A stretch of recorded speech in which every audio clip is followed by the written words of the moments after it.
মহাবিশ্বে একটা রাজত্ব সংসার কায়েম করবে। উনি করবে নাকি ঈসা ইবনে মরিয়ম করবে? করবেন। ঈসা ইবনে মরিয়ম হচ্ছে একটা দেশের রাজা অথবা একটা তাহলে ঈসা ইবনে মরিয়ম কে? একটা রাজা না, মানে উনি রাজা একটা দেশ, শুধু একটা প্রদেশ, শুধু না, প্রদেশের মধ্যে তো দেশ, ঠিক না? না ঠিকই আছে, তাহলে ঈসা ইবনে মরিয়ম কে সেটা বলতেছি। পুরো পৃথিবী মনে করেন যে দেশের ঈসা কি মারা গেছে? ঈসা ইবনে মরিয়ম মারা গেছে? আপনি ভুল করছেন, স্বীকার করেন ভাই। ভাই আপনাকে আমি ভুল করতে চাই না। আমার আচ্ছা এই ভুল হয়েছে। আচ্ছা না, উনি বলেন যে হ্যাঁ ভাই ভুল হয়েছে, ভুল স্বীকার করেন। কোন যে আমি বুঝতে পারছি না কোন আচ্ছা কি বলা উচিত। আচ্ছা ভুল হয়েছে, স্বীকার করেছে ভুল হয়েছে। ঠিক আছে, আচ্ছা, আপনি এখন বলেন। বলো গেল। তাহলে এই যে ঈসা ইবনে মরিয়মের বিষয় যে আসলে, তাহলে ঈসা ইবনে মরিয়ম কি আর হলো ইমাম মাহাদিকে? ওরা দুইজন সম্পূর্ণ আলাদা। আলাদা। ইমাম মাহাদি কার বংশধর জানো কি? এটা কার বংশধর হবে এটা? তুমি বলো।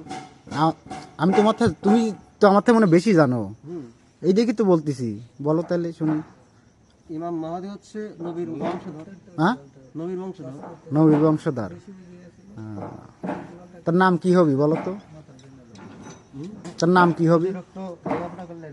তার নাম হবে মুহাম্মদ। ঠিক আছে, এটা তার উপনাম। একটা নামের আগে মোহাম্মদ আব্দুল করিম, মোহাম্মদ ইমরান, মোহাম্মদ শেখ, ফরিদ, এরকম, বুঝেছি? তো তার আসল নাম হচ্ছে ইমরান। হ্যাঁ, এই যে আমি ইমরান, এই ইমরানই ইমাম। তো ভুল করছেন, বুঝছেন? আমার সাথে ভুল করছেন। তাহলে দাজ্জাল যে বাড়ানোর সময় চলে আইছে, বুঝতে পারছো কি? দাজ্জাল কিন্তু খুব অল্প দিনেই বাড়াবি। তাহলে এটা কি মারতে পারবে তুমি? এখন আমার অনুমতি ছাড়া আসলে তো, আমার এলাকায় ঢুকলে তো মারতেই হবে। হ্যাঁ, দাজ্জাল কিন্তু খুব ডেঞ্জারাস জিনিস। ডেঞ্জারাস মানে হচ্ছে খুবই প্রচুর ডেঞ্জারাস। তুমি কি তোমার নিজের পরিচয়টা আগে দাও। আমার নিজের পরিচয় হচ্ছে যে এই যে ক্যারেক্টারটা বললাম। কোন ক্যারেক্টার? কোন ক্যারেক্টার? তুমি তুমি কোন, তোমার ক্যারেক্টার কি? তোমার ক্যারেক্টার কি? ওই ক্যারেক্টারটাই কোন ক্যারেক্টার? মেহেদি ক্যারেক্টার। ইমাম মাহাদি ক্যারেক্টার? না তাই হয়। ইমাম মাহাদি কোথায় নামবি বলো তো? ইমাম মাহাদি কোথায় থেকে মানে আগমন হবে সেটা তুমি জানো কি? সোনাপুর থেকে কি?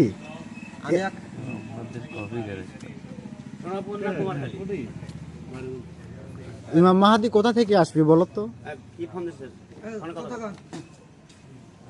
আমি এখন হ্যাঁ অন্য অবস্থার মধ্যে আছি, ঠিক আছে কি? ইমাম মাহাদি আসসালামু আলাইকুম। সে এই দিক থেকে আসবে, এখান থেকে আসবে। এই যে পকেট থেকে বলো বলো, ইমাম মাহাদি কোথা থেকে আসবে জানো কি তুমি? অত প্রশ্ন উত্তর তাহলে তাহলে তুমি নিজে কি ইমাম মাহাদি কেন বলতেছো? না না, এগুলো বলা যাবে না। এটা বললে তোমাকে সবাই রাস্তাঘাটে মানুষ গুলি করে মারি ফেলাবি। হ্যাঁ, পাপ হবি, পাপ হবি। তুমি হাফেজ মানুষ বলে, তুমি হাফেজ মানুষ, এটা এটা ভুল হবে, অপরাধ, অন্যায়, বুঝতে পারছো কেউ?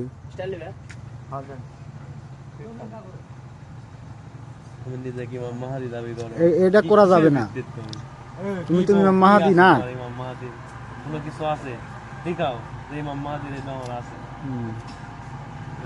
হ্যাঁ অবশ্যই, তাই